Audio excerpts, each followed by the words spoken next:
감사합니다. 우리 하나님의 말씀 같이 한번 사도행전 4장 23절부터 31절까지의 말씀입니다. 사도행전 4장 23절부터 31절까지의 말씀.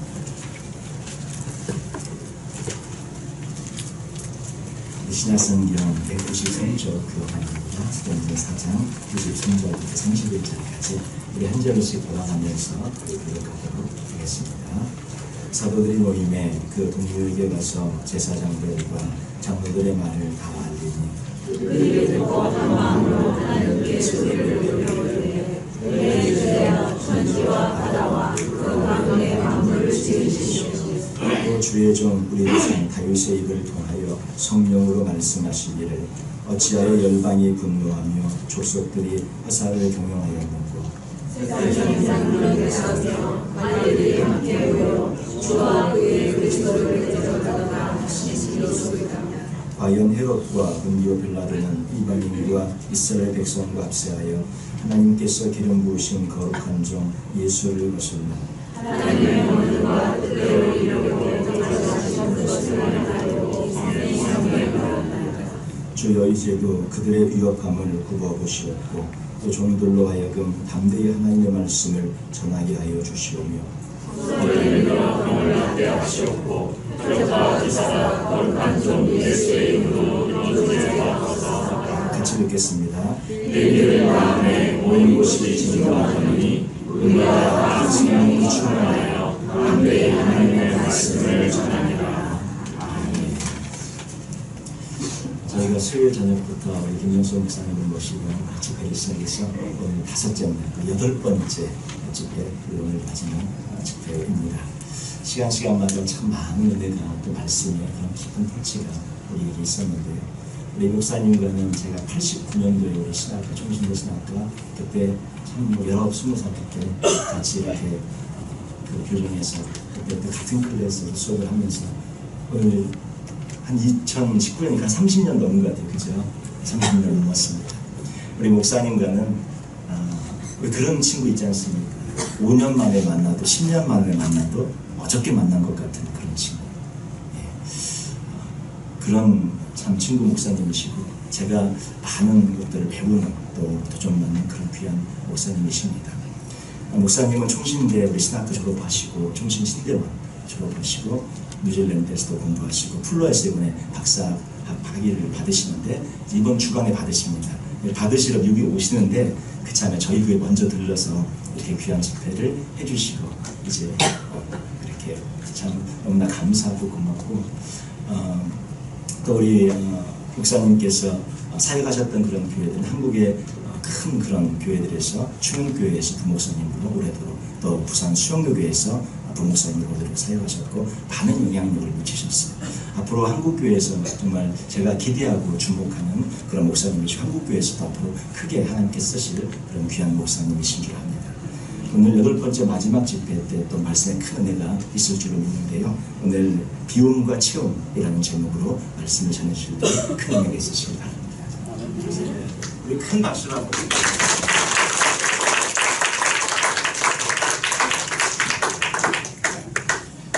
네, 잠깐 기도하겠습니다.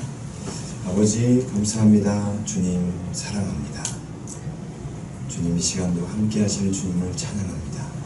이 시간 주님을 예배하며 이제는 나를 위한 예배가 아니라 하나님을 위한 예배로서 주께서 원하시는 것들을 주님께 드리는 그런 귀한 시간이 되게 하심을 감사합니다.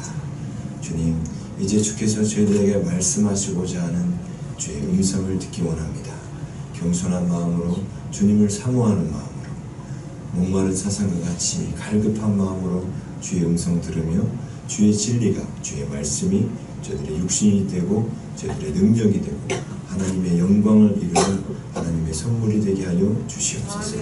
이 시간도 주의 임재로 모든 성도들 가운데 함께하여 주시며 주의 말씀을 듣는 것을 방해하는 어둠의 권세는 일절 틈타지 못하도록 주께서 함께하시고 은혜 베풀어 주시옵소서. 오직 종의 입을 통해서 주께서 원하시는 주님의 뜻만이 선포되기를 원하옵고 예수 그리스도의 이름으로 기도하옵나이다. 아멘. 할렐루야! 원래 좀 더 크게 하는 얘기, 마이크 성능 상태를 제가 잘 몰라가지고. 네. 혹시 무선 마이크 있으면 좀 준비해 주시면 감사하겠습니다. 오늘은 이제 집회 8번째 마지막 시간입니다. 아쉽게도 오늘 처음 뵙는 분도 계시네요. 네. 참. D번 마이크. 하나, 둘, 셋. 됐네요. 네, 많이 아쉽습니다. 왜냐하면 좀 더 이렇게 앞부분부터 쭉 들으셔야 오늘이 이제 마무리를 이렇게 들으실 수 있도록 이렇게 하나님 말씀을 그렇게 구성해 주셨는데, 그래서 그래도 조금은 해봐야 될 것 같아요. 우리가 가장 많이 오해하는 분이 누구냐면요, 성령님이에요. 사람들이 성령에 대해서 진짜 많이 오해를 해요. 성령님은 하나님이십니다. 그렇죠? 네? 근데 이 성령님이 우리들 가운데 오셔서 무엇을 하시는지에 대해서 사람들이 잘 몰라요. 그리고 이 성령에 대한 오해는 건강한 신앙을 갖고 있지 않은 사람들은 무조건 오해하게 되어 있습니다. 제가 요번에 박사과정 논문을 쓰면서 교회사를 쭉 훑어봤어요. 그런데 교회사를 봐도 똑같아요. 지금 이 시대나 옛날이나. 뭔 얘기냐면 성령님에 대해서 신비주의로 빠지는 그런 세력들이 항상 있었고요. 또 성령님의 일하심을 완전히 무시하고 자기 힘으로 하나님의 율법, 하나님 말씀을 지키려고 하는 이런 사람을 율법주의자라고 해요. 율법주의자가 있었고, 역사를 보면 항상 그래왔습니다. 율법주의자는 항상 자기 힘으로 율법을 지키려고 하는 사람이고, 신비주의자들은 율법은 지키지 않고 어떤 성령의 어떤 외적인 은사나 어떤 성령의 어떤 감동 이런 것만 집중해서 치우치는 그런 사람들이 있었습니다. 자, 이게 초대교회 당시에 성령을 신비주의 쪽으로 이해한 사람들이 고린도 교회 안에서는 그리스도파 사람이 그랬고요.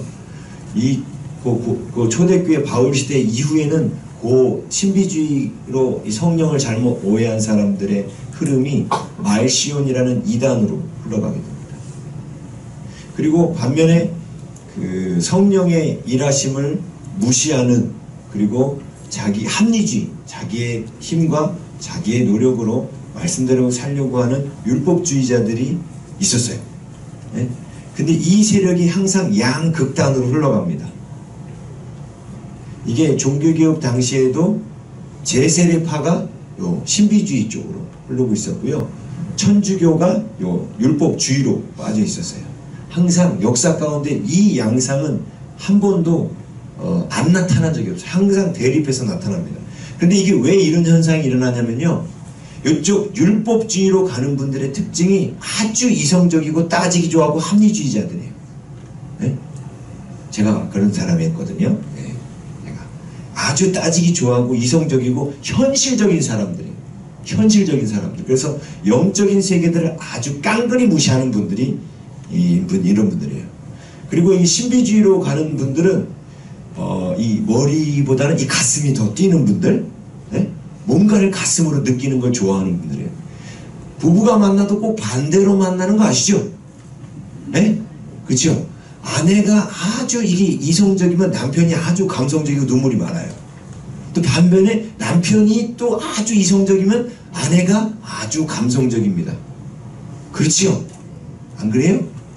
네, 그래서 성경은 이걸 뭐라고 말하냐면 이 감성적으로 치우치는 사람을 좌파, 이 지성적으로 치우치는 사람을 우파 이렇게 말합니다. 그래서 율법에 항상 이런 말이 있어요. 좌로나 우로나 치우치지 마라. 이게 뭐냐면 너무 이성에만 빠져 있어도 안 되고 너무 감성에만 치우쳐 있어도 안 된다는 거예요. 그래서 감성적인 사람들이 주로 신비주의로 많이 빠지고요, 이성적인 사람이 주로 율법주의에 많이 빠져요.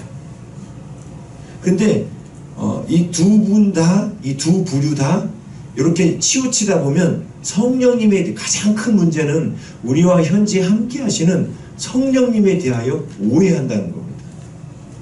제가 이번 집회를 통해서 우리 인생의 목적, 내가 이 땅에 왜 사는가부터 해서 우리가 어떻게 하나님의 아름다운 예수 그리스도의 모습을 닮아갈 수 있는지를 아주 계략적으로 그냥 진짜 쪽집게 관식으로 쪽쪽쪽 몇 개만 찝어가지고 이렇게 한번 봤어요.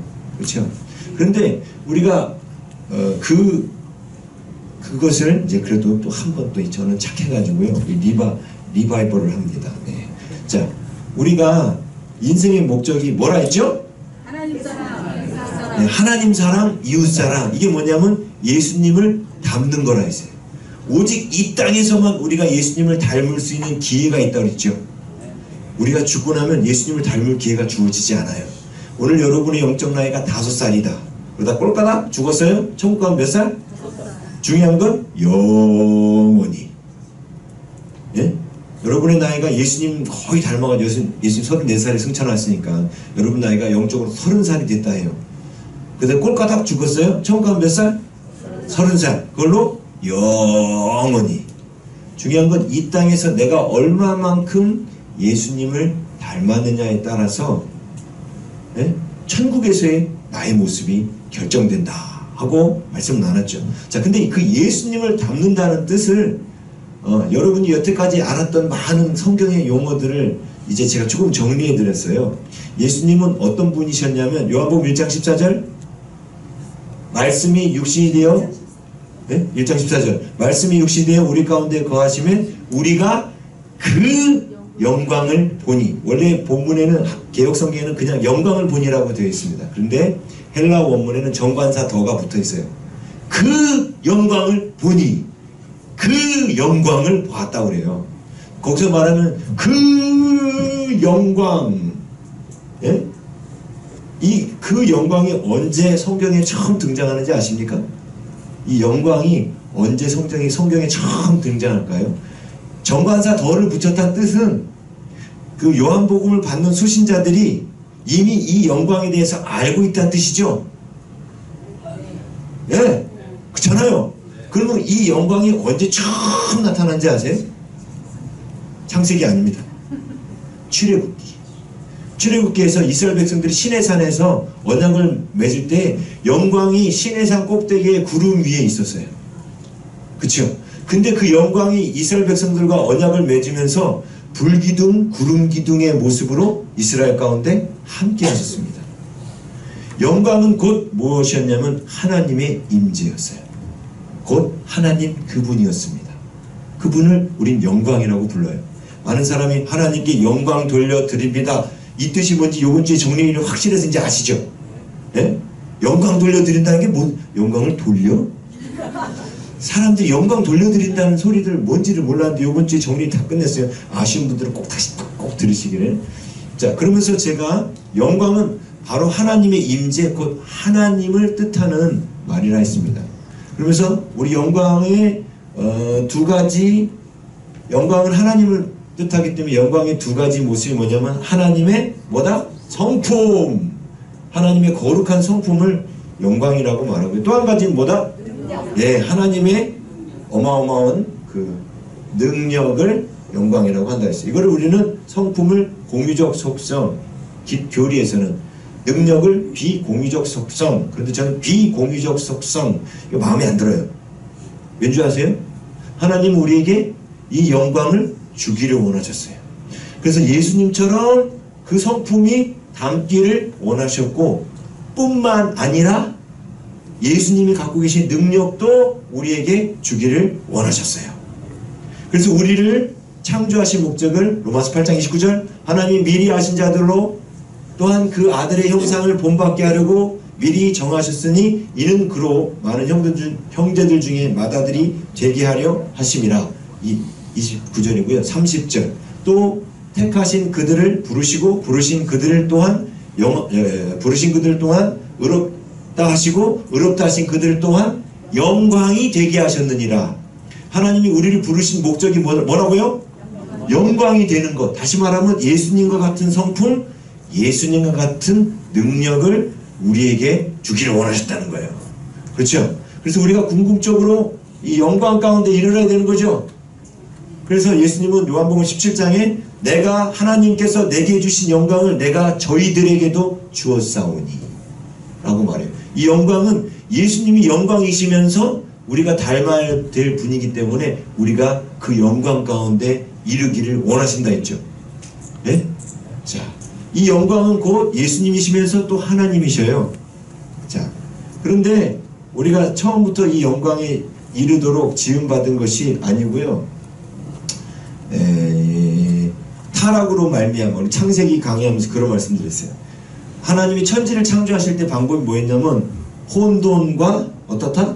공허. 땅이 혼돈하고 공허하며 흑암이 깊음이 있고, 땅이 혼돈했다라는 말이 영어로 무슨 뜻이랬죠? formless, 틀이 없다, 이런 뜻이라 했어요. 틀이 없는 혼돈 가운데 하나님께서 틀을 만드셨죠. 예? 그게 첫째 날, 둘째 날, 셋째 날. 그리고 틀을 만들고 나서 그 안에 뭘 하셨어요? filling up, 채우셨어요.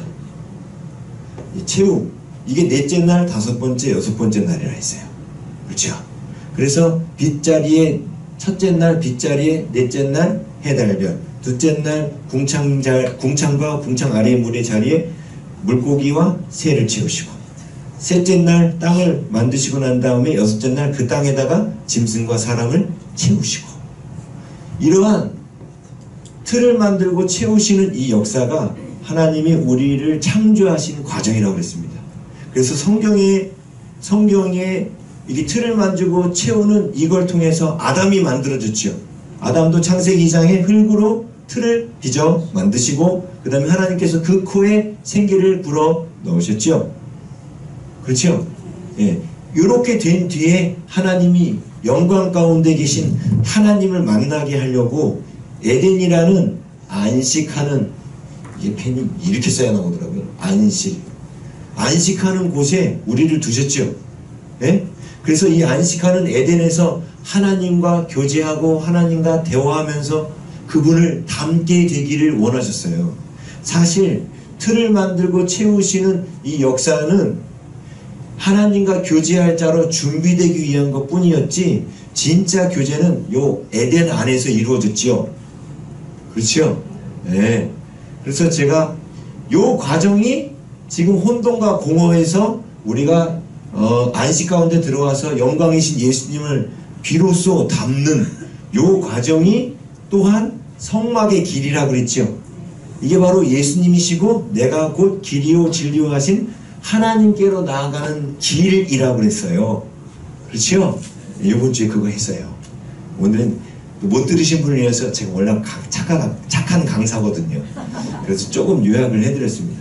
우리가 그래서 이 영광 가운데 이르는 것이 하나님의 계획이에요. 자, 그런데 문제가 발생했죠. 원래 이 안식 가운데서 우리가 하나님의 사랑을 깨달으며 아담이 하나님을 사랑하는 자가 되도록 하나님은 기대하셨는데, 아담이 하나님의 9가지 하나님의 은혜에는 집중하지 않고 하나님이 따먹지 말라고 하는 한 가지에 집중하다가 아담이 어떻게 되어버렸냐면 혼돈과 공허 가운데로 오게 됐어요. 다시. 그렇죠. 원래는 여기서 하나님이 안식의 장소에다 우리를 창조해 놓으셨는데 다시 혼돈과 공허 가운데 오게 됐어요. 이제 사람들은 하나님을 떠나서 혼돈과 공허 속에서 이제 하나님도 찾지 못하게 돼요. 그래서 하나님이 다시금 우리를 부르실 때 이 과정을 통해서 이리 부르신다고 했습니다. 그렇죠? 자, 이 일 가운데 이 틀과 채움은 뭐 했냐면 하나님의 율법을, 틀은 외형적 율법, 외형적 율법. 이게 세례 요한이 말한 죄사함의 세례예요. 누가복음에 보면 세례 요한이 자기를 찾아온 사람들 때 회개하라! 천국이 가까웠느니라! 막 이렇게 외치지 않습니까? 그때에 사람들이 물어요. 저희가 무엇을 하여야 하겠습니까? 그러니까 세리들한테는 로마에서 정해놓은 세금 이외에는 더 걷지 마라. 군인들한테는 폭력으로 사람들을 대하지 마라. 그러면서 세례 요한이 가르쳤던 누가복음에 나온 그 내용들은 다 외형적으로 율법을 지키는 내용이라고 그랬습니다. 그렇죠? 그래서 이 틀을 만드는 것은 우리가 율법이 외형적으로 하나님 말씀대로 살지 못하는 것을 바로 잡아주는 거예요. 그런데 그 율법을 이스라엘 백성들이 900년간이나 율법을 시내산에서 받고 지키지 못했습니다. 이 틀을 잡아주는 외형적, 이 틀이라는 게 뭐예요? 뽀대. 뽀대가 뭔지 모르시나? 폼이 있는데 폼을 만든다 했잖아요. 폼. 이 겉에가 이 사람 참 틀이 참 잘 갖춰졌네. 이게 뭐냐면 외형적으로 볼 때 이 사람이 반듯하게 사람 대하는 모습도 참 예의 바르고 좋을 때 그렇게 말을 하죠. 근데 이 사람이 겉을 볼 때 참 예의 바르고 좋은 줄 알았더니 속을 들여다보니까 완전히 썩은 놈도 있지요. 그치요? 그건 속이 안 된 사람이에요. 겉은 돼도. 자, 그런데 이스라엘에게 하나님이 율법을 주시면서 외형적 틀이 만들어지기를 원하셨어요. 왜냐하면 그들이 430년간 종노릇하면서 혼돈과 공업 가운데 처해서 그들의 생각이 온통 거짓 생각이었거든요. 그래서 하나님이 그들에게 왕의 틀을 갖추게 하려고 율법을 주셨어요. 왜 율법에서 음식을 구별하여 먹게 해요? 왕은 아무거나 먹지 않거든요. 하나님께서 이스라엘 백성들한테 먹으라고 한 음식은 100% 하나님께 예배 드릴 수 있는 음식이에요. 이건 무슨 뜻이에요? 왕의 식탁에 올라가는 음식만 너희들이 먹어라, 이런 뜻입니다. 그렇죠? 네? 자, 그런데 이렇게 율법을 잘 지키면 틀이 만들어진다 했죠. 네? 틀이 만들어졌는데 이스라엘 백성들이 잘 못 지켰죠. 자그마치 900년간 율법을 어겼어요. 900년간 율법을 어겨서 그들이 결국 나라를 잃어버리게 됩니다. 그렇죠? 그래서 바벨론이라는 나라에 포로로 잡혀가 버렸어요.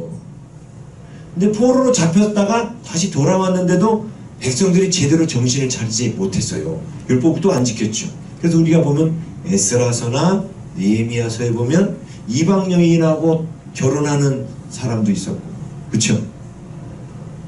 에스라, 그 다음에 느헤미야서 보면은 안식일을 제대로 지키지 않는 사람들도 있었고, 그리고 심지어 자기의 종족들을 이방인에게 팔아넘기는 악덕 유대 관리들도 있었습니다. 분명히 율법에는 같은 이스라엘 사람들끼리는 이자를 받지 말고 돈을 꿔주라 그랬거든요.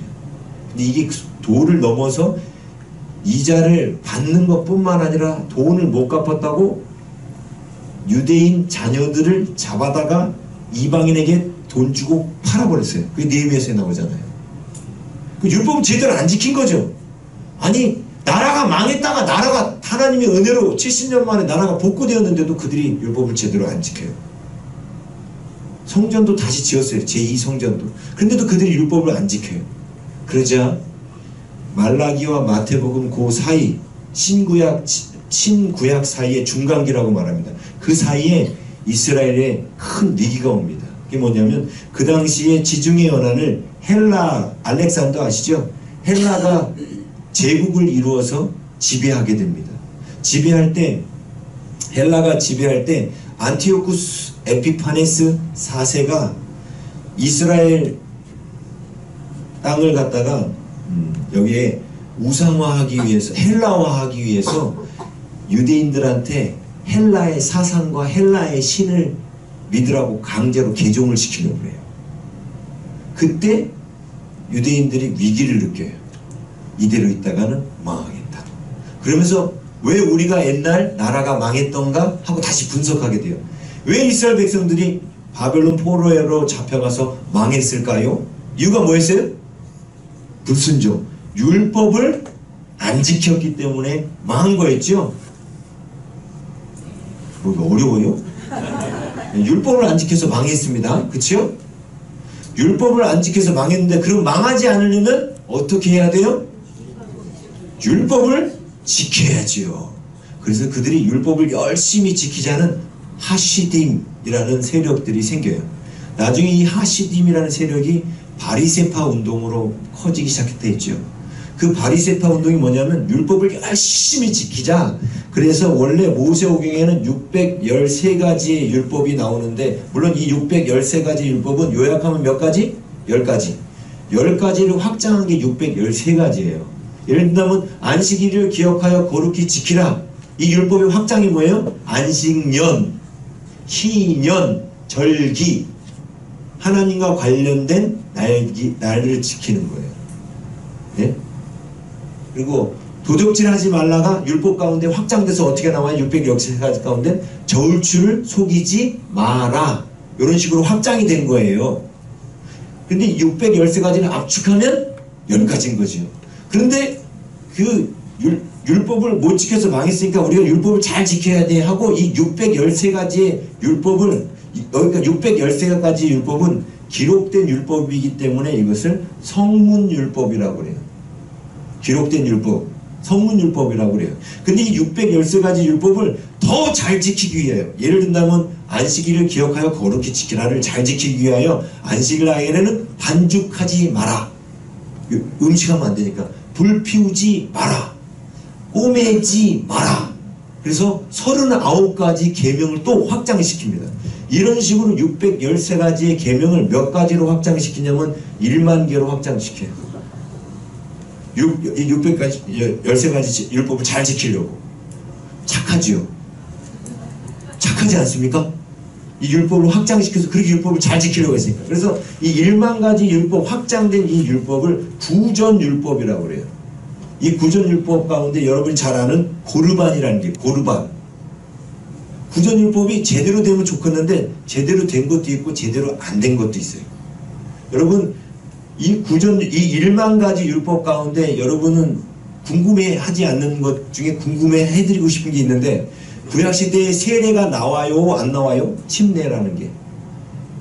구약의 예식 가운데 물에 빠졌다가 물에 끄집어내는 그런 예식이 있습니까? 없습니까? 구약에 없어요. 없어요. 그런데 왜 예수님 때는 사람들이 침례, 이 세례를 했을까요? 그렇지요. 613가지를 확장해서 해석하다 보니까 그 침례가 뭐였냐면 이스라엘 백성들이 홍해를 건넌 사건, 이스라엘 백성들이 요단강을 건넌 사건을 침례로 다시금, 이게 뭐라고 할까요? 이 미니어처 만들듯이 그 사건을 다시금 우리가 기억하기 위해서 물속으로 들어갔다가 나오는 거예요. 요단강에 이스라엘 각 족장들이 한 개의 돌씩, 한 사람이 한 개의 돌씩 12족장이 12개의 돌을 들고 왔죠. 그래서 그거를 요단강 가운데다 놨다고요. 그리고 그 요단강 가운데 다른 12돌을 취해가지고 그걸 들고 나와서 길갈에다가 또 세워놨어요. 그쵸? 여기 12돌은 뭘 상징해요? 이스라엘 12족속. 그쵸? 근데 여기 요단강 가운데 세우는 12돌은 물이 싹 흘러 가버리면 보여요, 안 보여요? 안 보여요. 그럼 여기 물에 빠진 12돌은 뭐며? 길갈, 가나안 땅 안에 세워진 12돌은 뭐를 말할까요? 그렇죠. 역시 잘 가르치셨어요. 요단강에 들어간 12돌은 이스라엘이 광야에서 멸망한 이스라엘 옛세대, 옛사람이에요. 옛사람, 예? 그리고 길갈에 세워진 12돌은 뭐예요? 지금 가나안 땅에 들어온 새 세대, 새 사람, 이걸 뜻하는 거예요. 이 퍼포먼스를 압축해서 뭘로 한 거냐면 침례로 만든 거예요. 네? 세례. 그래서 그 세례가 나온 배경도 이 성문율법을 구전율법으로 만들어요. 이 구전율법을 미드라시라고 그래요. 이 구전율법에서 침례가 나온 거예요. 예수님이 그 세례를 받으셨어요? 안 받으셨어요? 받으셨죠. 그건 예수님이 인정하신 거예요. 근데 그 중에 고르반이라는 게 있어요. 그게 뭐냐면 부모님께 요번에 좋은 거를 이렇게 선물해 드리려고 딱 준비를 했는데 하나님께도 드려야 할 것 같아요. 그러면 이거를 제사장들이 아주 얍삽해요. 어떻게 율법을 고쳐놨냐면 부모님께 선물 드릴 거를 하나님께 갖다 드려라. 그럼 결국 누가 가져요? 하나님 받는다는 게 무슨 뜻이에요? 하나님 받으세요! 하늘로 던지면 하나님 받으세요? 결국은 거기 성전 안에 있는 사람이 가져가는 거죠. 그렇죠? 그래서 이 1만 가지 율법을 정하면서 아주 나쁜 마음을 가진 그런 율법사가요. 뭐라고 바꿨냐면 부모님한테 드릴 것을 하나님께 드리면 하나님께도 드린 것이요 부모님께도 드린 것이다. 이렇게 바꾸는 거예요. 그럼 부모님께 드리겠어요? 네? 안 드리죠. 그래서 하나님께만 갖다 드리면 다 누구 거 되는 거예요? 그 1만 가지 율법을 만든 그 사람들께 되는 거죠. 네. 서기관들 거에 되는 거예요. 예? 물론 그런 악한 의도로 만들지는 않았겠지만, 그래서 예수님은 그 고르반은 잘못됐다라고, 그 구전율법은 잘못됐다라고 비판하셨잖아요. 그죠? 자, 그런데 이제 중요한 얘기 하려고 그래요. 이스라엘 백성들이 율법을 지키면 뭐라고 했냐면 왕의 생각이 생긴다고 그랬어요. 포음을 갖춘다고 그랬죠. 근데 율법을 안 지킬 때는 거짓 생각밖에 없었지 않습니까? 근데 예수님 당시에 사람들이 율법을 잘 지켰습니까? 못 지켰습니까? 잘 지켰어요. 얼마나 잘 지켰는지 아세요? 네? 예수님이 가나 혼인잔치 때 돌 항아리 6에다가 물을 담아서 물이 변화해 포도주 됐죠. 여기 돌 항아리가 뭐냐면 집에 들어가기 전에 손을 씻는 거예요. 자, 여러분, 구약에서 이스라엘 백성들이 집에 들어가기 전에 손 씻었다는 얘기 나옵니까? 안 나와요. 근데 왜 손을 씻게 됐냐면 출애굽기 19장 6절 말씀에 보면 이런 말씀이 나와요. 하나님께서 이스라엘 백성들을 제사장 나라 삼으시겠다라는 말씀이 나와요.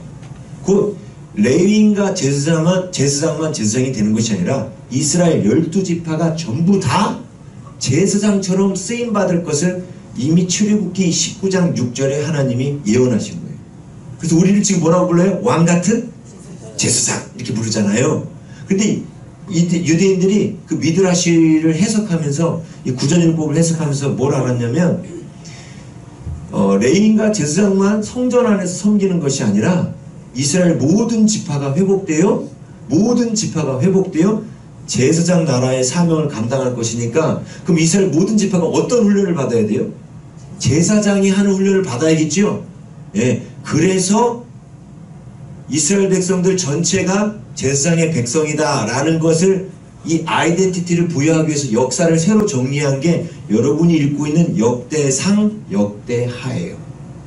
그래서 역대상, 역대하에는 성경의 내용들이 성전 중심, 제사장 중심, 그리고 역대상에 보면은 족보가 12지파 족보가 다 나와요.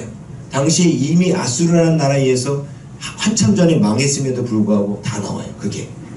네? 왜? 그들에게 역대상하가 신학자들이 제일 늦게 쓰여졌다고 해요. BC 450년에. 근데 거기 안에 우리가 제사장 나라다, 이걸 강조하기 위해서 그 왕들의 역사를 그렇게 다시 재정리한 거예요. 그게. 자, 그 일환으로 그러면 이제 평민들도 다 뭐라고 생각을 해야 돼요? 자신들이 제사장이라고 생각해야 되죠. 그러면 이 제사장 훈련을 어디서 받을까요? 집에서 받아야 돼요. 그럼 집이 뭐냐? 성전이에요. 그럼 성전에 들어갈 때 제사장이 반드시 물두멍에 손을 씻죠. 그 물두멍을 본따서 만든 게 뭐였을까요? 그렇죠. 돌항아리였어요. 그런데 이 가나라는 지역은 어떤 지역이냐면 이스라엘 백성들이 남유다에서 포로에서 돌아오고, 그러니까 바벨론에서 포로로 돌아온 뒤에 예루살렘과 그 남쪽 지방에 머물러 있었습니다. 주로 유대인들은 이쪽에 살았어요. 그 예수님이 태어나신 곳은 여기 베들레헴이죠. 그 위쪽 사셨던 나사렛이나 갈릴리 이 동네는 이방인들이 사는 지역이에요. 원래가. 그런데 여기로 사람들이 이주하기 시작한 거예요. 그러므로 여기는 예루살렘에 비하면 완전 깡촌 시골이에요. 시골. 가나 완전 시골입니다. 근데 그 시골에도 뭐가 있었어요? 돌항아리가 있었어요. 이게 무슨 뜻이에요? 시골에 있는 시골 할머니 할아버지 애들까지도 다, 그렇죠, 제사장의 훈련을 받을 만큼 율법을 철저하게 지켰다는 뜻이에요. 그렇죠? 자, 율법을 철저하게 지키면 어떤 생각이 올라온다? 왕의 생각.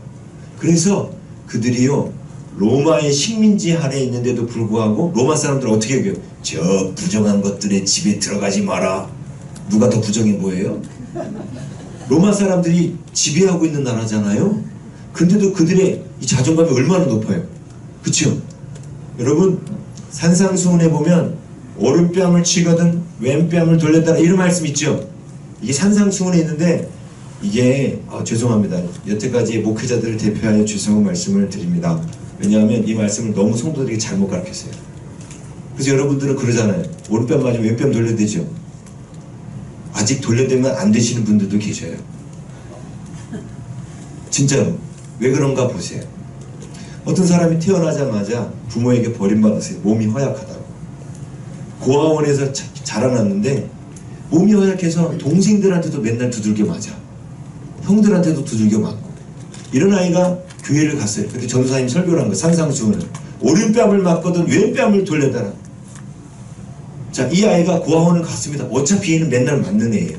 자, 이 아이가 맞을 때 그래 나는 주님을 따르는 훌륭한 아이야 이러고 맞을까요? 어떻게 생각할까요? 네? 그냥 늘 비참한 거예요. 얘한테는 뭐부터 가르쳐야 될까요? 구약부터 가르쳐야 돼요. 눈에는 눈, 이에는 이, 너도 가서 한 대 때려! 이걸 가르쳐야 돼요. 왜요? 너도 소중한 존재야. 이거부터 가르쳐야 돼요. 옛날에 장로님들이 구약은 빼먹고 자녀들한테 신약부터 가르친 바람에 장로님들 자녀들이 상처받은 거예요. 애들은요 구약부터 가르치는 거예요. 왜? 틀도 아직 마음의 외형적 틀도 안 갖춰진 한테 내면적 체험을 가르치면 안 되는 거예요. 자존감이 낮은 애한테 오른뺨 맞으면 왼뺨 돌려라면 평생 자기는 버러지로 생각한단 말입니다. 이런 애의 자존감을 높이는 방법이 뭐예요? 눈에는 눈, 이에는 이, 니도 가서 찔러, 너도 가서 때려, 이렇게 해야 되는 거예요. 여러분 자녀한테 그렇게 가르치세요? 잘못 가르쳤죠? 그러시면 안 돼요. 어릴 적에는 이 틀부터 만들어준. 근데 사람들이 이게 하나님의 영광으로 가는 길이라고 그랬어요. 이게 길이라고 그랬죠. 근데 이 길대로 안 가고 자기들 멋대로 가는 거예요. 자존감이. 자, 율법을 주신 목적이 뭐라고 하세요? 거지 근성. 자, 애굽에서 이스라엘 백성들이 애굽 사람들이 종로를 타다가 걸레질을 하고 있는데 애굽의 그 주인집 아들이 가다가 걸레질을 이렇게 했는데 하필이면 그때 딱 뛰어와가지고 걸려 넘어졌어. 얘가 무릎이 까진 거예요. 그때 애굽 주인이 열받아가지고 와가지고 그 히브리 노예의 눈을 뽑아버렸어요. 근데 대항할 수 있습니까? 없어요. 없죠. 그런데 하나님 율법을 주셨어요. 너의 눈을 뽑아서 너도 그놈의 눈을 뽑아. 이렇게. 이게 무슨 뜻이에요? 너도 존귀한 자야. 이런 뜻이에요. 자, 그래서 율법을 지키면 내가 어떤 자임을 알게 된다? 존귀한 자임을 알게 되는 거예요. 그래서 여러분들 율법을 지키셔야 돼요. 율법을 지켜야만 내가 얼마나 존귀한 자인지를 아는 거예요. 제가 존귀한 자인지를 몰라가지고요 이렇게 생활했어요. 옛날에 이제 수영롭게 시절이었는데 아내랑 마트를 갔습니다. 마트를 갔는데 두부를 파는데 세상에 5,000원에 이따만한 두부 한 판이 있더라고요. 네? 근데 옆에는 3,000원에 요만한 풀무원 두부가 있더라고요. 네? 근데 아내가 이만한 걸 5,000원짜리 이만한 걸 안 고르고 요만한 3,000원짜리 2,000원 차이밖에 안 나는데 요만한 풀무원 유기농 두부를 고르더라고요. 제가 열받았어요. 뱃속에 들어가면 그놈이나 똑같지 뭘 유기농이야. 이거 말고 사야지. 막. 그래서 아내가 저랑 장 보는 거 되게 싫어했어요. 맨날 가면 그런 얘기만 하니까. 이게 무슨 생각? 거지 생각. 이런 걸 거지 생각이라는 거예요. 이런 걸 거지 생각이라는 거예요. 이런 거를. 예? 왕의 자녀는 여러분이 만약에 왕이에요? 그럼 어떤 두부 사서 드시겠어요? 풀무원 유기농 콩으로 만든 두부. 이건 유전자 변이콩인지 뭔지 족보도 없는 콩이거든. 콩으로 만들었잖아요. 이거. 그렇죠? 한국에서 음식점에서 먹는 콩들은 두부는 다 이런 두부예요. 절대로 풀무원 유기농 두부로 음식점에서 두부 안 나와요. 그죠? 이게 뭐냐면 저는 존귀하니까 뭘 먹어야 돼? 좋은 거 먹어야 돼. 그런데 제가 만약에 계속 싸구려 먹으면 어떻게 되는 줄 아세요? 그래 나는 이런 거밖에 못 먹는 존재야. 제가 어렸을 때는 명절 때 각 집의 수준마다 명절 때 그 밥상에 올라오는 그 국이 달랐어요. 잘 사는 집 소고기 있고 좀 중간 돼지고기 있고 못 사는 사람 닭고기 있고 더 못 사는 사람 생선떼기. 그나마 이게 명절 때 구경할 수 있는 거예요. 그러면 생선을 집어 먹을 때 어떤 마음이 들어요? 명절 때인데 나도 소고기 먹고 싶다. 소고기 먹는 애들이 부러웠어요. 여러분 안 그러시죠? 저 어렸을 때 그랬어요. 소고기 먹는 애들이 부러웠어요. 그러니까 맨날 가나 때문에 나는 거지라고 생각했어요. 존귀하게 생각을 안 한다고요. 네? 그런데 하나님께서 율법을 통해서 너희는 존귀한 자니까 가장 좋은 것만 먹어라가 율법이에요. 섞어 짠 옷을 해입지 말라고 그랬죠. 이게 뭐예요? 섞어 짠 옷이 더 질겨요. 안 뜯어져요. 예? 원래 비단 같은 것도 한 종류잖아요. 그쵸? 고급 옷일수록 원단이 이 재료가 한 가지잖아요. 고급 옷일수록 이게 뭔 뜻이에요? 너는 존귀한 자니까 뭘 존귀하게 입어라. 왕이니까 왕답게 입고 왕이니까 왕답게 먹어라. 근데 이스라엘 백성들이 이걸 지켰을까 안 지켰을까? 맨날 5,000원짜리 2만원 두부만 사 먹은 거예요. 그러니 그때 자존감이 올라갈까요? 안 올라갈까요? 안 올라가요. 무비보셋이, 요나단의 아들 무비보셋이 양쪽 다리를 다 절었어요. 그가 자기를 부를 때 자기는 죽은 개와 같다고 스스로를 그렇게 낮게 여겼죠. 근데 무비보셋을 다윗이 어디로 초청합니까? 왕의 식탁으로 초청합니다. 이게 무슨 뜻이에요? 그리고 왕같이 대우했다는 뜻이에요. 그러면서 무비보셋의 자존감이 어떻게 돼요? 확 올라오는 거예요. 하나님이 우리를 왕의 식탁으로 초대하신 거예요. 여러분 미국에서 그렇게 안 드시죠? 요즘에는 돼지고기 먹으면서 난 왜 소고기를 못 먹고 돼지고기만 먹나 이러면서 돼지고기 드시는 분 계세요? 없죠? 그런 분 계셔요? 미국에? 요즘은 한국에도 안 그래요. 한국에도 소고기 사서 드셔요. 네? 그래서 예수님 시대에 이렇게 말씀하셨어요. 사람의 입으로 들어가는 것이 사람을 부정하게 하는 것이 아니요 사람의 입에서 나오는 것이 사람을 부정하게 하느니라 하심으로 모든 음식을 깨끗하다 하시니라 하면서 예수님이 음식 규정을 그때 없애버리셨어요. 예수님이 그때 음식 규정을 없애셨어요. 왜요? 음식을 통해서 하나님이 우리에게 의도하시는 목적은 뭐예요? 우리의 낮아진 자존감이 높아지는 거 있죠? 예? 근데 이스라엘 백성 자존감이 얼마나 높아졌어요? 저 로마 사람 더러운 것들의 집에 들어가지 마라. 그렇지 않습니까? 자, 제자들이 손 안 씻고 밥 먹었더니 뭐라고 그래요? 저 썩것들 손도 안 씻고 먹고. 그렇죠? 왕들은 반드시 손 닦고 먹잖아요. 자, 유대인들이 외형적 율법을 잘 지켰죠.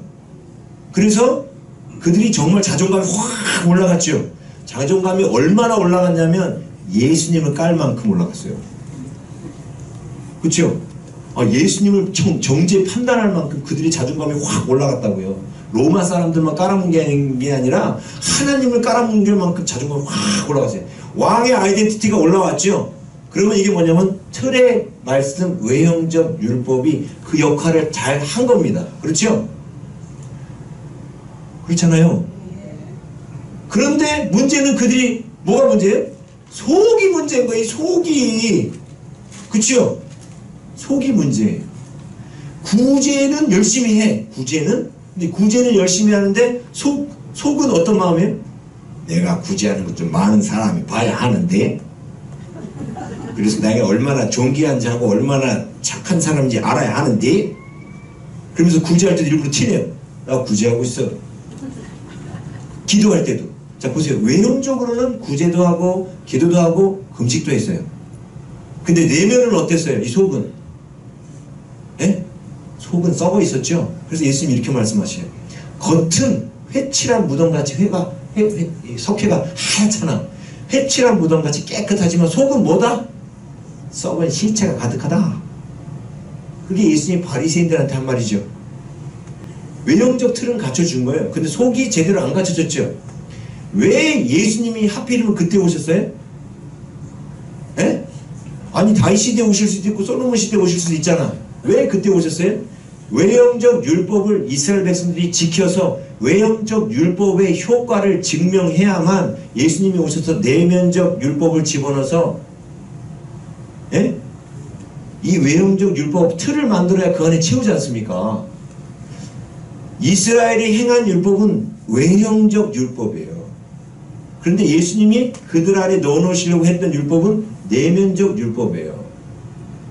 구제할 때 남이 모르게 겸손하게 그 사람을 존중하는 마음으로 하라. 그 내면 안에 진짜 하나님 말씀이 새겨지기를 원하셨죠. 그렇죠? 네. 그래서 어딜 찾아보시냐면 에레미야 31장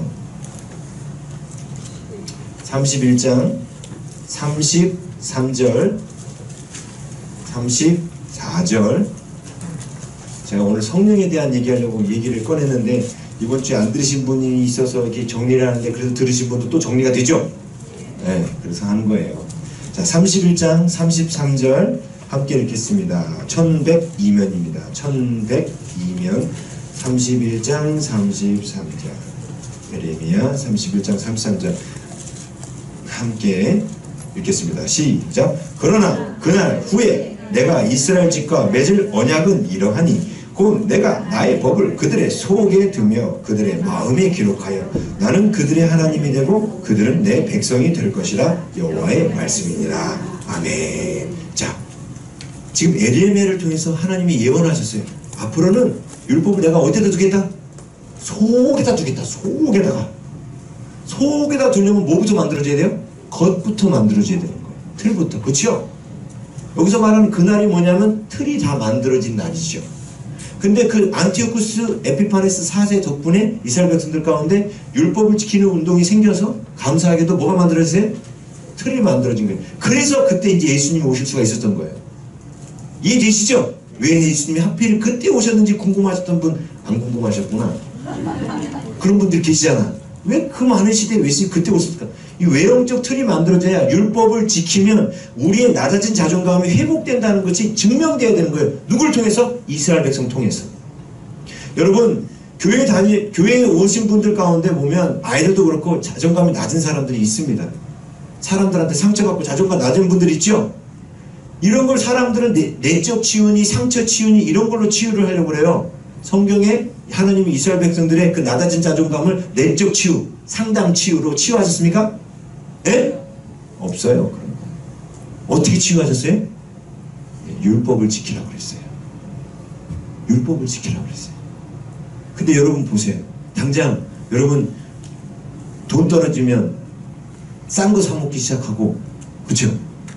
싸구려 막 찾기 시작하고. 왜? 돈을 아껴야 하니까. 물론 그렇다고 사치하라는 뜻은 아니에요. 형편에 맞게는 써야 되는데 집이 세 채나 되는데 맨날 싸구려만 사다 먹는 분도 계셔요. 그러면 돈은 많은데 속은 뭐예요? 거지예요. 그렇죠? 수준에 맞게 쓸 줄 몰라. 왜요? 이렇게 아껴야만 내가 미래가 보장된다고 생각해. 아껴야만. 그런 분들 계셔요. 아껴야만 미래가 보장된다고 생각하고 절대 안 쓰는 분 있어요. 아꼈다가 내 자녀들 다 물려준다고 또 안 쓰는 분 있고. 근데 제가 아내한테 늘 하는 말이지만 아끼다 뭐 된다? 어찌 그렇게 잘하세요? 아끼다 똥 돼요.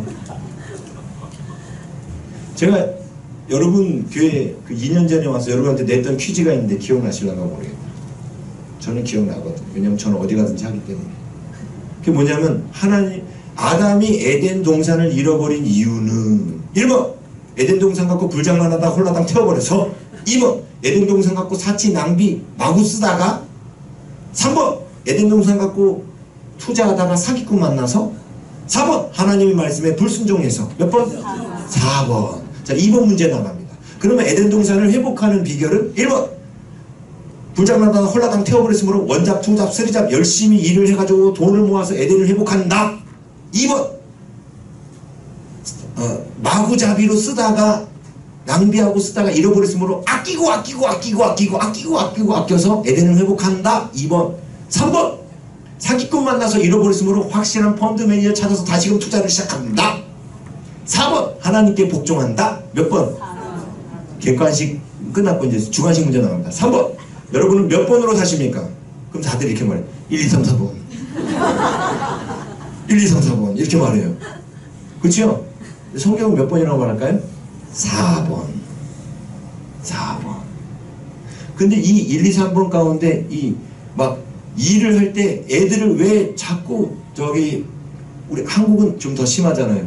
애들 은사와 관계없이 다 돈 많이 버는 대학만 보내려고 하죠. 이게 뭐예요? 1번이죠? 1번 어기고 있는 거예요. 하나님은 돈 많이 버는 대학이 아니라 아이들의 탤런트, 은사대로 직장을 가져라 했거든. 이거 무시해. 아니야. 돈만 많이 받을 수 있으면 네가 그림을 아무리 잘 그려도 의사 돼야 돼. 너 머리 똑똑하잖아. 막 이러잖아요. 그죠? 안 그래요? 그러면 하나님 율법 어기는 거예요. 자, 두 번째, 아끼고 똥 될 때가 많아요. 아끼는 걸로 만약에 부자가 된다? 그럼 저희 어머니는 지금 빌기치 뺨치고 있을 거예요. 자, 세 번째, 투자 잘해가지고 이게 운이 좋아서 이게 딱 맞아떨어지면 돈 번다. 그래요? 거꾸로죠. 정말 이렇게 저렇게 분석 자기가 딱 투자했는데 폭삭 망할 때가 한두 번이 아니었죠. 이 방법이 하나님이 우리 애들을 회복시키는 방법이 아니라 뭐다? 하나님 말씀에 복종하는 거예요.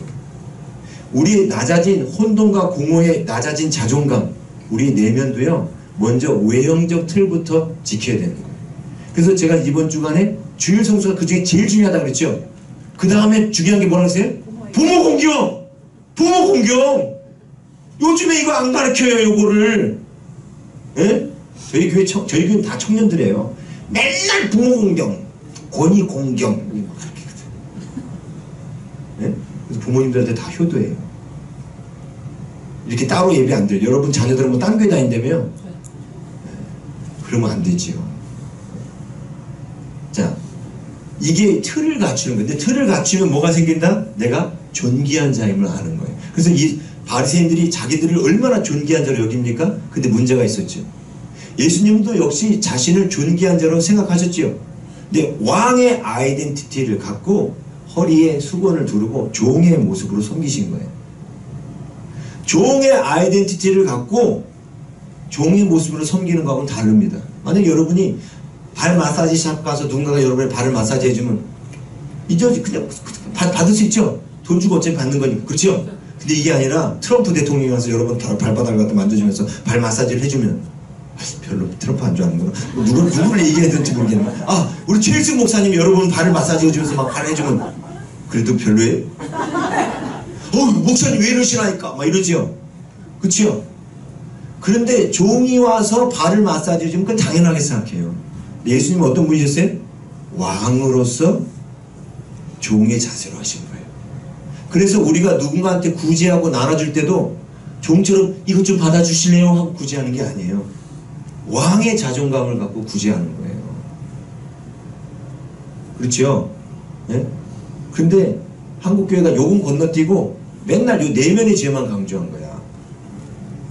그렇지요? 근데 여기다 암만 부으면 들어가요, 안 들어가요? 틀이 없으면 다 새 나가서 요것도 안 되고 요것도 안 되는 거예요. 한국교회가 왜 위기가 왔느냐? 이 율법을 무시한 거예요. 외형적 틀을 만드는 율법. 요즘 11조도 안 내잖아요. 뭐 주일 성전은 당연히 안 하고, 교회 나가는 거 이제 인터넷에서 다 예배드려. 자꾸 뭐가 무너져요? 틀이 무너지죠. 그런데 바리새인들의 문제는 뭐냐면 이 틀만 지키고 요 내면에 또 하나님의 말씀을 채울 생각을 안 했죠. 근데 성경은 뭐라고 지금 돼 있어요? 예레미야 31장 예언이 내가 내 법을 그들의 속에 두겠다. 그래서 예수님이 뭐하러 오셨어요? 하나님의 법을 이제는 백성들의 속에 두기 위해서 오셨지요. 예수님께서. 그래서 그들의 내면에 있는 죄를 다루기 시작하신 거예요. 세례 요한의 세례는 외형적으로 율법 지키지 않는 것에 대한 죄를 지적했습니다. 이걸 죄사함의 세례 이렇게 말합니다. 근데 예수님이 말씀하시는 그 법은 내면에 있는 죄를 다루시는 거예요. 그래서 예수님은 어떤 세례였어요? 성령 세례였어요. 이게 죄사함의 세례와 성령 세례의 차이점이에요. 외형적 율법의 틀이 갖춰진 사람은 죄사함의 세례가 이루어진 거예요. 근데 처음에 이게 이루어지면 성령 세례가 일어나는 거예요. 네? 그렇죠? 성령 세례가 일어나야 그 다음에 뭐 들어가면 안식으로 들어가요. 성령 세례가 일어나요. 그래서 외형적 율법의 틀을 지키지 않는 사람은 절대로 죽었다 깨어나도 자기 내면적 죄를 들여다볼 수가 없어요. 네? 순서를 건너뛰는 건 불가능해요. 당연하죠. 틀이 없는데 어떻게 채우겠어요? 그죠? 혹시 여러분의 수준은 어느 수준인지 모르겠지만 자존감이 높으시거나 상처 안 받고 자존감이 높으신 분들은 이제 뭘 채워야 돼요? 내면을 채우시면 되는 거고, 아직 내가 자존감이 좀 떨어진다 싶으면 뭘 점검하시면 돼요? 내가 틀을 안 갖췄구나. 율법적 틀을 안 갖췄구나. 그런데 아까 제가 이런 말씀 드렸죠. 우리 교회 역사를 보면 좌파와 우파가 있다고. 이 우파는 뭐냐면 율법을 자기 힘으로 지키는 사람들이에요. 자기 힘으로 율법을 지켰어요. 이 사람들이 바리새인들이 그랬거든요. 외형적으로 이틀 거짓말하지 않고 살인하지 않고 도적질하지 않고 이런 자기 힘으로 율법을 이들이 잘 지켰습니다. 그렇죠? 그래서 예수님이 너희 의가 바리새인보다 더 낫지 아니하면 바리새인의 의를 일단은 인정해 주셨어요. 근데 그 다음에 뭐라고 말씀하면 더 나아야 된다. 더 낫다라는 뜻이 뭐냐면 이 체험 내면의 것까지 지켜야 한다는 얘기를 하신 거예요. 그래서 예수님이 그걸 마태복음 23장 23절에 11절 갖고 이렇게 비유하셨죠. 바리새인들이 자기들을 자랑하려고 예수님 바카와 회당과 근처의 11절을 드려야 됩니까? 말아야 됩니까? 이런 질문을 했어요. 이게 무슨 얘기냐면 여러분들이 월급을 꼬박꼬박 받고 있는데 월급 말고 갑자기 옆집 아줌마가 여러분한테 100불을 그냥 줬어. 이게 바카와 회당과 근처의 11조예요. 특별소득. 이 특별소득도 11조를 내야 됩니까? 라고 질문을 한 겁니다.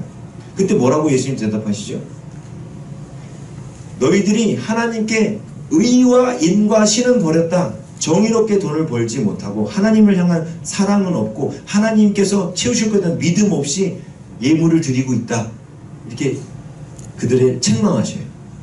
그러면서 그 다음에 끝나는 게 아니라 너희들이 그런 하나님 앞에 드릴 때 의와 인과 신이 있어야 된다로만 끝난 게 아니라 이것도 행하고 저것도 버리지 말아야 할 것이나 틀도 갖추고 내면도 갖춰야 된다 라고 말씀하셨죠. 언제 예수님이 틀버리라고 그랬어요? 그런 적 없어요. 틀버리라고 가르치는 데는 사이비 2단 그게 신비주의파 말시오. 틀을 버려도 된다라고 가르치는 게 이 좌파라고 그랬잖아요. 예, 신비주의파들은 그래서 윤리 도덕성이 떨어집니다. 예? 신비주의파들은 윤리와 도덕성이 떨어져요. 은혜 하나님의 은혜로 다 용서받았습니다. 그래가지고 율법을 잘 안 지켜요. 이게.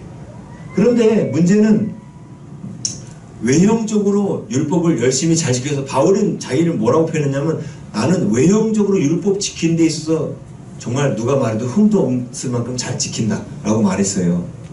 근데 바울은 자기를 죄인 중에 괴수라고 그랬죠. 왜 그랬을까요? 자기의 뭘 들여다본 거예요? 내면을 들여다본 거예요. 내면을 들여다보니 늘 교만하고 늘 자랑하고 싶고 그 자기의 내면을 들여다보시죠. 그 자기가 죄인임을 안 거예요. 그리고 원수땡이가 생기면 복땡이 뭔지 아시죠? 원수땡이가 생기면 사랑해야 되는데 사랑하고 싶지 않은 거야. 미워 죽겠어. 그런데 율법주의자들은 이렇게 얘기합니다. 어떻게 그런 놈까지 사랑할 수 있어요? 아이 그런 놈은 예수님을 사랑하는 거지 우리는 사랑하지 못해요. 이 말이 맞아요? 틀려요? 왜 틀려요? 우린 예수님이나 사랑할 수 있어요 라는 말이 일단 틀렸죠. 예수님이 사랑하셨으니까 우리도 사랑할 수 있는 거예요. 네? 예수님이 사랑하셨기 때문에 우리도 사랑할 수 있는 거예요. 제가 신학적인 얘기는 시간 없으니까 그만할게요. 아무튼 근데 예수님이 하셨던 그 일을 사실 하나님이 우리도 하기를 원하셔요. 근데 예수님이요 율법을 지키시면서 성경에 보면 예수님이 육체로 오셨다라는 말을 쓰는데 여기서 육체라는 단어가 헬라어로 사르크스라는 단어를 써요. 이 사르크스라는 이 단어가 어떻게 쓰였냐면 죄에 대하여 연약한 우리의 육신 이런 의미로 써요. 예수님도 죄에 대해서 연약한 육신을 갖고 계셨어요. 우리와 똑같은 죄에 대해서 연약한 육신을 갖고 계셨지만 히브리서 말씀에 보면 죄는 짓지 않으셨어요.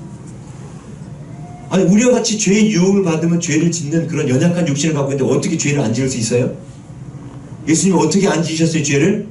어떤 사람이 이렇게 말해요. 아 예수님 하나님이잖아요. 그러니까 이 죄를 안 지으셨죠 이렇게 말하죠. 이렇게 말하는 사람을 이단이라고 했어요. 예수님이 하나님이니까 율법을 잘 지키셨죠 이렇게 말하는 사람을 이단이라고 했어요. 그게 바로 요한 1서에 나온 예수께서 육체로 오신 것을 부인하는 자예요. 이게 예수님이 육체로 오셨다는 뜻은 뭐냐면 우리가 똑같이 죄의 유혹을 받아서 예수님도 죄질 수 있는 연약한 상태로 오셨다는 거예요. 근데 어떻게 예수님이 죄를 이기셨고 죄를 하나도 안 지으셨을까요? 네? 어떻게? 그게 오늘 제가 하려고 하는 얘기예요. 어떻게? 그렇지요! 어디 가셨을까? 누가 말씀하셨어요? 네? 역시 잘 가르치셨어요. 성령으로 성령의 능력을 도움받아서 율법을 지키신 거예요. 증거돼 볼까요? 예수님이 만약에 하나님으로서 율법 지켰다면 예수님은 기도하실 필요가 없어요. 하나님이 하나님께 기도해요? 기도할 필요 없죠? 근데 예수님 왜 기도하셨어요? 자, 예수님이 요단강에서 세례 받으실 때 뭐가 임했어요? 그렇죠. 비둘기가 같이 성령이 임하셨어요. 성령이 임하셨어요. 그죠? 예수님은 성령을 통하여 늘 율법도 지키시고 성령을 통하여 능력도 행하신 거예요. 우리 육신이 연약해요. 그건 예수님의 육신도 마찬가지였어요. 근데 연약한 육신을 갖고 예수님이 죄를 짓지 않았던 이유는 성령의 도우심을 그분은 늘 구했어요. 자, 예수님이 사역을 할 때 많은 사람들한테 사역을 하다가도 예수님이 딱 어떤 때가 되면 더 이상 사람들을 안 만나.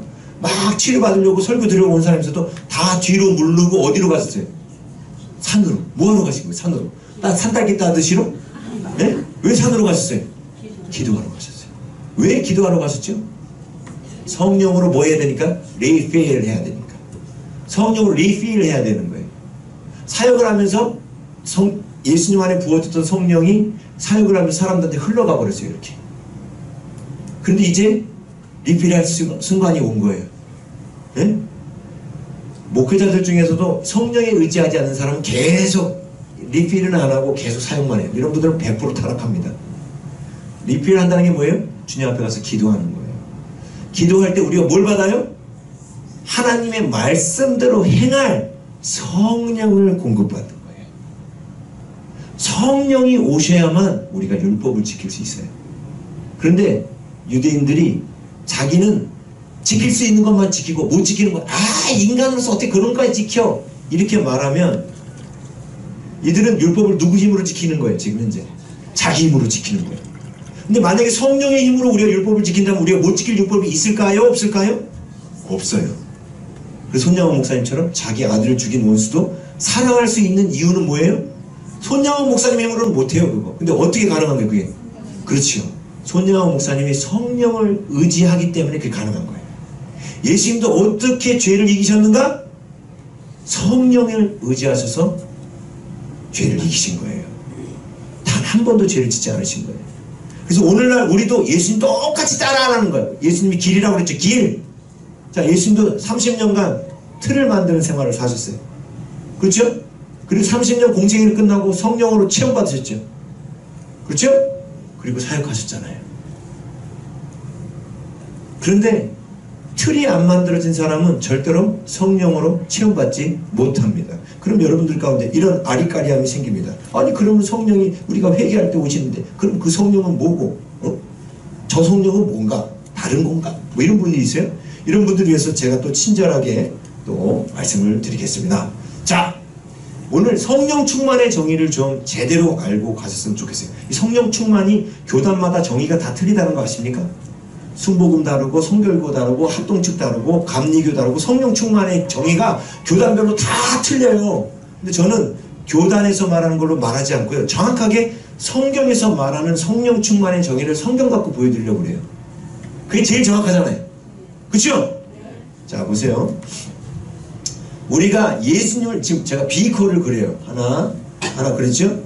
또 여기도 비커를 그렸어요. 여기도 그렸어요. 여기도 그렸어요. 4개 정도만 그릴게요. 자, 예수님을 믿기 전에 길가바처럼 이 비커에 흙이 가득 찼어요. 이게 다 흙이에요, 흙. 자, 성령이 사람들 가운데 부어졌어요. 빗방울이 한 방울도 안 나고 다 떨어져요. 이게 넌 크리스찬의 상태입니다. 그렇죠? 근데 우리가 예수님을 믿게 될 때 어떤 일이 일어나냐면 성령이 임하셔요. 왜? 성령으로 아니하고는 예수를 주라고 시인할 수 없지요. 그럼 어떻게 돼요? 여기 위에서 조금 파요. 이렇게 조금 파요. 그러면서 위에 성령이 부어져요. 이렇게. 네, 부어지죠? 네? 자, 그래서 예수님 처음 만났을 때 막 눈물 콧물 터지고 막 그냥 진 죄인을 권고 막 그러죠? 이때 이분이 얼마나 충만한지 아시죠? 얼굴에도 빛이 나고요. 그 다음부터 막 교회 출석도 열심히 하시고 막 죄도 끊고 막 술도 끊고 막 진짜 열심히 하시죠? 우리가 볼 땐 충만이라고 보여요. 자, 보세요. 여러분이 보실 때 지금 이 비커 안이 파란 물로만 충만합니까? 파란 물로만 충만합니까? 자, 겉으로 우리가 속을 안 보고 겉에만 보면 뭘로 충만해요? 성령으로만 충만해 보이지요, 실제로는. 근데 실제로는 어때요? 밑에 엄청난 흙이 있어요. 그러면 성령으로 충만하다고 말할 수는 없지요. 겉에가 충만하게 보일지라도 충만하다고 말할 수가 없지요. 예수님을 처음 믿었을 때 우리 모습이 이랬던 거예요. 근데 우리는 이걸 성령 충만으로 잘못 알고 있는 거예요. 성령의 충만이 일어나려면 그러면 어떻게 해야 될까요? 이걸 성령으로 꽉 채워야 되죠. 그래서 어떻게 해요? 이걸 퍼내는 작업을 하는 거예요. 이렇게. 퍼내는 작업을 하면서 성령으로 이렇게 부으는 거죠. 이렇게. 그렇죠? 네? 자, 이것도 이 상태는 당연히 안 충만이죠. 자, 여기까지 또 이렇게 올라왔습니다. 충만입니까? 안 충만입니까? 충만해요? 안 충만해요. 자, 이 상태가 어떤 상태냐면 제자들이 둘씩 나가서 귀신을 쫓아내고 병자를 고친 거예요. 그렇죠? 제자들이 성령에 힘입어서 귀신을 쫓고 병자를 고친 거죠. 분명히 성령에 힘입은 건 맞죠? 근데 아직 제자들한테 뭐가 남아있어요? 옛날하고는 좀 달라. 많이 줄었죠? 그렇지만 여전히 찌끄레기가 있어요. 그럼 성령 충만 받으려면 어떻게 돼야 돼요? 완전히 이렇게 통통 비워야 되는 거예요. 근데 지금 시커멓게 그린 이게 뭐냐면 내 안에 있는 죄예요. 죄. 예수님을 처음 만날 때는 주님을 인정한다는 게 뭐냐면 이 겉에 표면적인 이 죄를 인정하는 거예요. 예수님 여러분 처음 만났을 때 여러분이 고백한 죄가 뭡니까? 형제를 미워한 죄 갖고 죄로 여겼어요? 그때는 그런 거 갖고 죄로 여기지 않아요. 외형적인 죄를 떠올리면서 죄를 죄로 여기죠. 이 표면적인 죄를 갖고 주님 앞에 회개하고 돌아와요. 여러분 이때 회개했을 때 죄에 대한 그 정의들하고 예수님 열심히 믿을 때의 죄에 대한 정의가 달라지죠. 다르죠? 예?